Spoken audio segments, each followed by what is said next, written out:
दोस्तों देखिए आप लोग इस वीडियो को और वीडियो को ज़्यादा से ज़्यादा शेयर कीजिएगा। देखें आप लोग। My question to the government is, how did the government allow such a critical sector to be held hostage by China? Now in 2023, sir, the Union Minister for Chemical and Fertilizers said it is our attempt to end import dependence on urea by 2025. Where is this promise?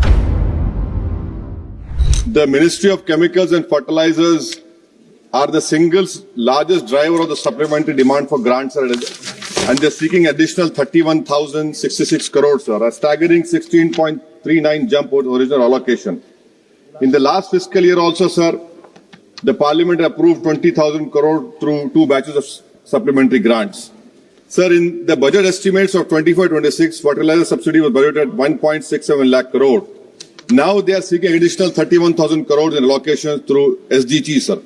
In my opinion, this is not budgeting, it's firefighting, sir. So despite all the rhetoric of Atmanirbhar Bharat, India still imports over 25 to 30% of urea, 50-60% for DAP and 100% of potash, sir.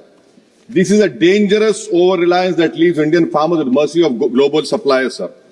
And great example, sir, of the dependency came last year when China imposed restriction on fertilizer exports, severely impacting India's DAP and urea supply.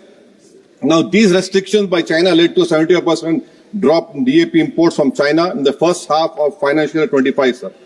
Nearly 30% of India's urea imports in 2024 came from China, and making our country vulnerable to China's trade policies, sir. Sir, even raw materials like phosphoric acid, ammonia from China, which means that even domestic fertilizer production is affected by Chinese policy decision. My question to the government is, how did the government allow such a critical sector to be held hostage by China? Sir, the urea imports are regulated by government. In financial year 25, it stood at 43.16 lakh tons.